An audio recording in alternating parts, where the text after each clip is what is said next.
What do you think these visuals signify? Brotherhood? Well, it's far more complex than that. Let me tell you what's happening here. Turkish President Recep Tayyip Erdogan hosted Pakistani Prime Minister Shehbaz Sharif, and in the second picture, Erdogan is congratulating Pak Field Marshal Asim Munir just weeks after tensions rose between India and Pakistan.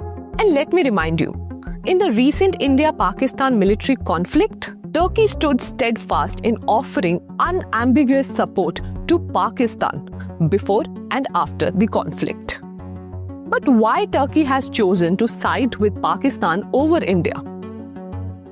Well, Turkey has clearly made up its mind on how it looks at South Asia and who it sees fit to support in the region.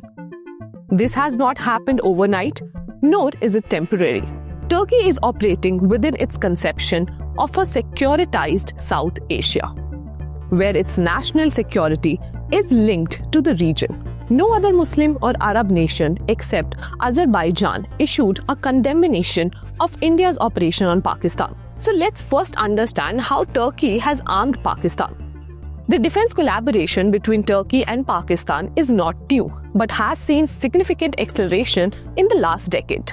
In 2018, Pakistan signed a $1.5 billion agreement with Turkish state-owned defense firm SFAT to acquire 4 Milgem-class stealth corvettes as part of Turkey's flagship naval program.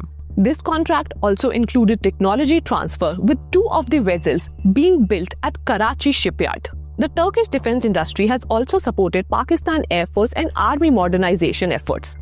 The Pakistan Air Force has received F-16 Fighting Falcon jets from Turkish aerospace industries, and the two countries have been exploring further cooperation in attack helicopters and unmanned aerial systems. In 2018, Islamabad placed an order for 30 Turkish T-129 ATEC helicopters, also valued around $1.5 billion. Although this deal has stalled due to US export license restrictions, both sides continue to seek alternatives. Recent additions to Pakistan's military inventory include Turkish Bayraktar TB2 armed UAVs and Chemkanks cruise missiles. Pakistan received 3 TB2 drones in 2022. Ankara has also played a pivotal role in modernizing Pakistan's navy. STM Defense Technologies, a leading Turkish firm, is not only involved in building new ships, but also handling critical upgrades for Pakistan's Agosta 90B submarines. Beyond defense, the Turkey-Pakistan partnership thrives on diplomatic and ideological synergy. Under Erdogan, Turkey has consistently echoed Pakistan's narrative on Kashmir, especially at global forums like United Nations General Assembly. Well, it's happening because Turkey and Pakistan share a predicament. There is general agreement that in the post-Cold War era, both Turkey and Pakistan have lost their relevance to the Western security architecture. Both have been searching for ways to stay relevant in the changing security landscapes. Turkey's NATO allies have been harsh in their criticism of its growing ties with Russia, particularly after it purchased S-400 missile system. Its allies have denied Turkey crucial defense technologies and supplies to the extent that in today's Middle East non-NATO members, Israel and the UAE have received the best of NATO defense technologies, which Turkey has been denied, including the F-35. Pakistan too is vulnerably dependent on the Chinese defense industry, its only option after the West abandoned it. Well, Turkey and Pakistan need each other because they have few allies now.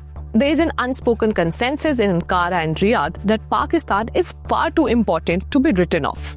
Islamabad has already become Turkey's most important defense ally outside NATO. Turkey tried to maintain a degree of ambiguity about its relation with Pakistan for a long time and sought close and confident ties with India, but now it is open in support of Pakistan.